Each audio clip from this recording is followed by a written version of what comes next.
This is the bag man. Nobody's made more money in the NFL than Kirk Cousins. The most likable man in football right now. If you've been watching the show Quarterback, I'm pretty sure Kirk Cousins is like the most beloved man in football right now with this new documentary coming out. And all I have to say is, what did you think he was going to be? Like we knew Kirk Cousins was going to be on this show for a year. Yeah. And it's like, what did you expect? I like him. I mean, he seems like the perfect neighbor. He seems like the best guy in the world. He seems genuine. He seems down to earth. But people are forgetting this is the bag man. Nobody's made more money in the NFL than Kirk Cousins. Football He's the fucking bag man. Hall of Fame. Yeah. Yeah, we all want to sit there and be like, "Oh, I like Kirk Cousins. Like he's genuine. He's down to earth. He's this. He's that." He absolutely is. But this man knows business better than anybody. Stone Cold Killer, man. And all I have to say to all the people that are falling in love with Kirk Cousins, saying like, "Oh man, like I want the Vikings to do well," it's like, where have you been the past 12 years? Because everything I've seen in quarterback is exactly what I would expect from Kirk Cousins. Not saying that's a bad thing. Not saying that's a bad Jefferson lists his top 5 QBs the other day. No. Was Kirk Cousins on the list? No, he wasn't. Doesn't surprise me. I was watching the show with my wife, and my wife was like, "Oh, I love Kirk Cousins." And I was like, "Yeah, it's easy to love Kirk Cousins when you have the best wide receiver in the NFL on your team." So that show actually made me realize something about Kirk. Like, he works so hard at being you didn't see the other two guys work like he does. Yeah. On the mental side of the game and on being the best that they can probably, but like he works so hard to do the right thing all the time. To be by the book. To be like, this is what I'm supposed to do here. Oh, in my opinion, it's showing everybody that talks shit on the internet. It's like, this is what it takes for an elite athlete who was the best. Like, you look at their hometown, you look at their home state. He's the best to come from where they come. He's the elite of the elite. And this is what it takes for the elite of the elite to be league average. Yeah. Like, I think it's trying to specify, because it's Peyton Manning who's producing it. I think it's Peyton Manning intentionally being like, "Oh, you think Kirk Cousins is just an average quarterback? Like, let me see you do Kirk Cousins' job for a month and put up 4,000 yards, 32 touchdowns, and 11 picks."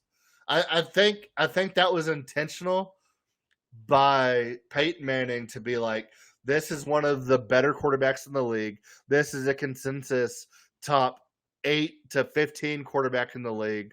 One of the best football players in the world. He's the best player where he comes from. He's one of the best players from his college. He's one of the best players in the league. And this is his daily schedule to be mediocre, because there's 9 quarterbacks better than him. Yeah, I mean, so absolutely. Like, I had that same thought, but like also what it made me realize more from like why do things happen to Kirk Cousins the way they do on the football field? It's like he does so much to always do the correct thing, right? The thing that he's coached to do. He's hardwired at this point to do certain things. And I think defenses know that. I think that defenses sit there say that they know that he's going to do the right thing, which makes the right thing the wrong thing, in moments. They know he's not going to improvise. And it ultimately comes down to, when you take away what he's supposed to do, it just can't end well. I wish that he had more mobility, more of a threat somewhere else in his arsenal. Because I think he'd be one of the best QBs in the like top 5, top 3 QB in the NFL if he could just make plays outside his structure. But like because of his skill set, he needs to stay within structure. So when structure goes wrong and you throw chaos at him, it ends in chaos. Yeah. It just the show just gave me more But perspective on that, I guess is what I'm saying. yeah. Yeah, and it's just one of those things where it's like he has obvious limitations. I mean, he's not the most athletic guy in the world. He doesn't have the strongest arm. He doesn't have all these things.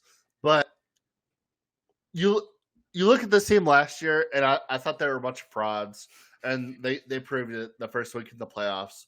But you look at the reconstruction of this team going into the season. I love adding Marcus Davenport to that defensive line. I think that's absolutely huge for him.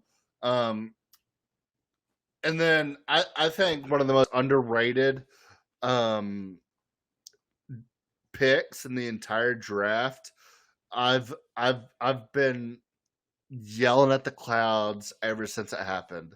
If you're in a dynasty league and you're not taking Jordan Addison as the first rookie wide receiver off the board, you're crazy. I love Jackson Smith and Jigba coming into the draft, but you look at where players land, and if you're a fantasy player, if you're in a dynasty league, or if you're just a casual NFL fan wondering what rookie is going to do what, I think Jordan Addison landed himself in the best situation possible with Adam Thielen walking out the door, being opposite of the best wide receiver in the league.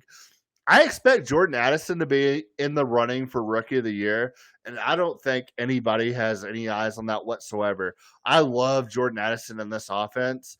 And then on top of that, with Alexander Madison coming on as the RB1 now that Dalvin Cook.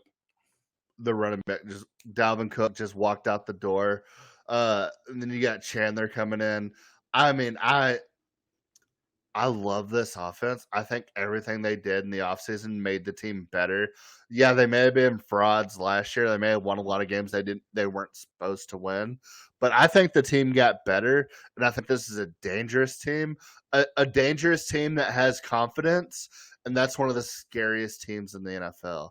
Is a team that's better than they think they are, but at the same time, they may not think they're that good. So I am really torn on Jordan Addison. Like, I like his film. I thought he looked like a quality receiver. Maybe not a number 1 receiver in the league, but like a quality number 2, number 1B type option. But he is in a very rough demographic athletically and physically. Sub 6 foot wide receivers under 180 pounds who are average athletes, he'll be the first to succeed in a long time if he succeeds. But you're forgetting about the fact that Justin Jefferson. I mean, yeah, no, that's why I'm so torn too. It's like I liked his film, and he's opposite Justin freaking Jefferson. So like, if anyone's gonna succeed out of that group, it's gonna be that guy. Biletnikoff but winner. Like also. There are so many things tearing you multiple ways, right? Biletnikoff winner, huge green flag. His size, athleticism, huge red flag. And then but opposite Justin Jefferson, like I'm just torn on it. I can't decide if I like him in this. I can't decide if I KJ Osborne's had nothing to say on Osborne either. put up some really nice numbers last year. Like from an efficiency standpoint, and with bigger target share, he could get even better. But he is probably limited to the slot. And that's the other thing here that concerns me. KJ, you don't think they'll put Addison in the slot? That's what I'm getting at. Both are slot guys. Yeah, but Osborne has time and experience in the league, and you still have Justin Jefferson there. And let's not forget T.J. Hawkinson added. All I'm saying offense is you're running the risk of either one of them taking a drop off by going outside. I don't know who it is. I don't know which one it is. 75% of Osborne's yards last year came from the slot. Yeah, but if you put Addison in the slot and he has a stellar year, then if you can get 500 yards out of Osborne on the outside, that's still a win. It's still a win, but it's the assumption that he has to be better than what Osborne was last year out of the slot. Addison in the slot is much better than Osborne in the slot. I'm just saying he has to be. And then Osborne just has to, by that logic, he has to be. But then you're also forgetting a full offseason of TJ Hawkinson, who kind of tore it up for him. Hawkinson did well for him. I've always thought he was closer to mid than elite, but he did well. I'll give him that. I've been on the opposite of you. I think he's on the. I mean, it's hard to judge tight ends. I've always thought he was like the upper echelon of tight end talent. You've always he came out of the same like draft as the dude that went to Denver. Yeah, and I've looked much better at that. I still like Noah Fant better. It's all about the offense. Maybe it's Noah Fant's year. The offense you're in. He's Seattle for Noah Fant. That doesn't make any sense. They need a tight end to block. Yeah, so 10 years from now, when TJ Hawkinson is arguing for the Hall of Fame and Noah Fant's arguing for a starting job, I'll still have the same opinion. I know you will. That's why I love you. But then you look at the defense. Can I touch O-line first? Absolutely. I like their O-line. I don't love it. Yeah, it's very there's stuff to really like here. Brian O'Neill and Christian Darrisaw, you really like. I really like the depth behind them with Oli Udo and Blake Brandel. I don't feel as strong about that as do Udo, but I'm not sure Udo can play on the left side, so you need Brandel to be there too. But I really like Udo on the right side as a reserve. So that does worry me a little at the backup left tackle, where Darrisaw has had some issues staying on the field at times. But he's been really I think Darrisaw turned a corner last year. He is really good. Yeah. Garrett Bradbury, he's a good zone blocker. He's undersized, athletic. He's what you need in this run scheme at center. He's fine. But, I don't trust him a whole lot as a pass blocker. Ingram, to the right of him, he's okay. I don't feel confident about him, but he's fine. And then Ezra Cleveland, I feel like Cleveland started to really show something as a run blocker last year. In pass pro, I don't trust him. This team, at the end of the day, I don't think they're going to run a ton of true pass sets either way. So the pass protection isn't something I'm too worried about, but the pass protection up the middle is what I do worry about in this offense. Yeah, and man, I think the defense has a lot to be desired here, but at the same time, I have a lot of faith in that offensive line with Alexander Madison, TJ Hawkinson, Justin Jefferson, Jordan Addison, KJ Osborne. I think they can get it done. We can get to their schedule real quick. On the defense, I just want to say this D line's got a lot of beef. I don't know if they got a lot of pass rushers, but they got a lot of beef up the middle. They're going to be. I have a question. This is a team that wants to beat Detroit. That's the way I'm seeing this D line. They're saying we're going to beat Detroit. That's what they're gunning. I have a question about their D line. Is Danielle Hunter still good? Yeah, Danielle Hunter he was still really good last year. Okay. A lot of people in Minnesota don't seem to like him anymore. He might be getting traded. That might be part of it.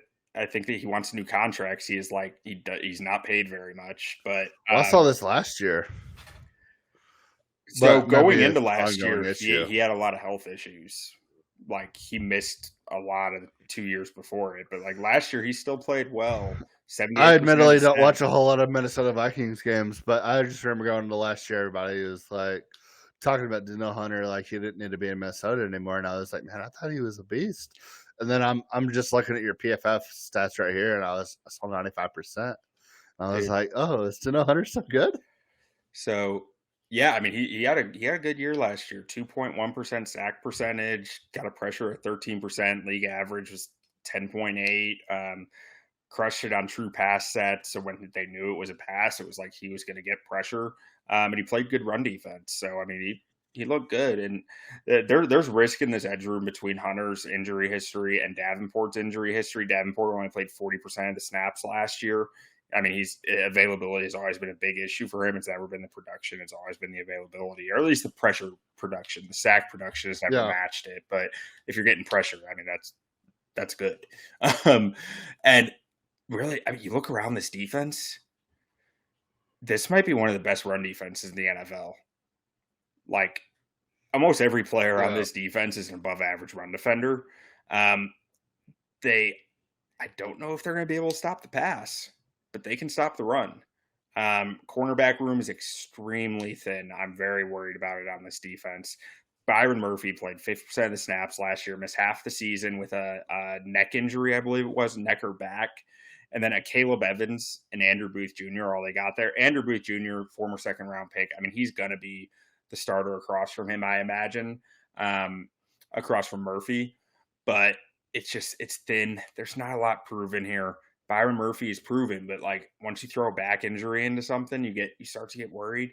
I think Andrew Booth is going to do well in this defense because you are talking about Brian Flores here, who's going to run a lot of man coverage. Booth is long, athletic. He should do well in this scheme, but I'm not sure Murphy will. Byron Murphy is actually kind of a weird signing for them.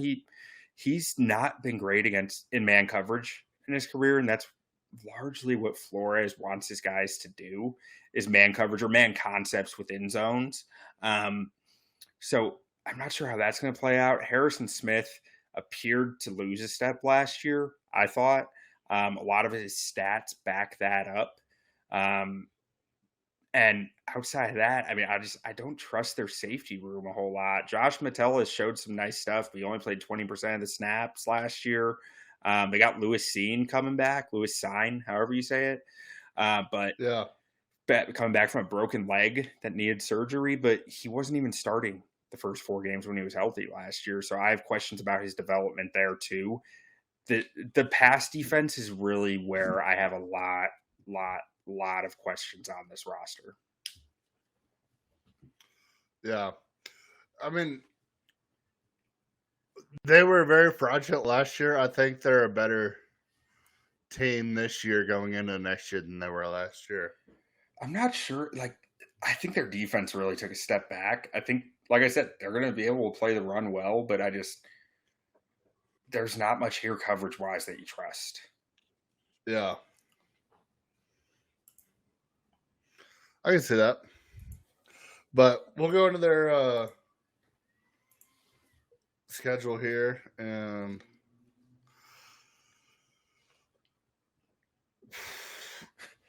late bye, which I think is the worst for this team. You're right. I might have them losing like every game looking at this schedule. So I think they went to Tampa Bay, and then they go to Philly. They have Los Angeles Chargers coming in, and they go to Carolina. I think that's 2-2 stretch for them. I'm giving Tampa a toss-up because I think Baker is going to air the ball the hell out, and I don't know about this coverage unit. I think Baker is going to come out on fire, though. Like, I mean, he might dwindle after, but like I think he's just going to come out red hot. Yeah, I mean, it could be. Then I think Kansas City's lost at Chicago. I think that's lost, but then you have San Francisco, which is also a loss. But going to Green Bay, I think that's a win. I think I gave that to Green Bay. You probably did. You gave every game to the opposite team. I'll call Atlanta a toss-up. No, I'm almost positive you said Atlanta was going to win that game when we talked about it. Probably. I'm making it a toss-up here. I'm almost positive you said New Orleans was going to win this game when we talked about it. I'm almost positive you said Denver was going to win this game when we talked about it. And I know for a fact you said Chicago was going to win this game. So you have this team being like 2-9 at this point in the season? Man, how about I go check your receipts? How about that? Hey, go check my receipts. Please do. I don't think I had them this bad. I mean, I think they're a 500 team at the bye. I don't know if they're a 500 team at the bye. This is a brutal Oh, man. schedule. You got them winning. I don't know. You got them winning like 3 games of the season.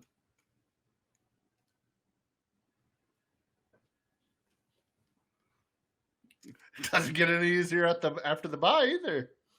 You got Call New Detroit Orleans a twice, Green toss-up. Bay, Cincinnati, and Las Vegas. Call New Orleans a toss-up. Okay, what do you have them at the bye? So you got 1, 2, 3, 4, 5, 6, 7, 8, 9, 10, 11. You have 12 games before the bye. You have a week 13 bye. 12 games into the season. What do you have them? Because I don't see them winning a game after the bye. Maybe I gotta the get Raiders. there first. Hang on. Maybe the Raiders. I'll be right back. I'll let you calculate. Okay, well now I gotta talk then. So Talk through it. I gotta say, I really don't think they're going into Denver and winning. So I've got them at 1 win, 6 losses, 3 toss-ups right now. I've got them losing to Tampa, losing to Philly, losing to the Chargers, toss-up against Carolina, losing to the Chiefs, beating the Bears, losing to the Niners. Got a toss-up at Green Bay, toss-up at Atlanta, and a toss-up New Orleans. So I've got 3-7. No, wait. So that's what, 9, 10, 2, 3, 5, 6, 7, 8, 9, 10. So I got 2 more games. So at Denver, I might give them a loss. Against Chicago, give that toss-up. So I've got them 4-8. 4-8 going into the bye. 4-8 going into the bye. Yep. And then you have the Raiders, Cincinnati, Detroit, Green Bay, Detroit. I think that's a 1-4 stretch for them.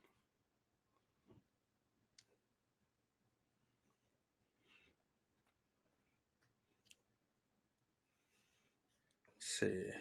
I've got them beating Green Bay. I had them splitting that. Okay. I'm assuming you have them beating the Raiders. Yeah, I do have them beating the Raiders. I don't remember if I had Detroit in Minnesota as a toss-up or not. Let's call it a toss-up. A lot of toss-ups. Yeah. I mean, so I have this team finishing like 8-9, 9-8.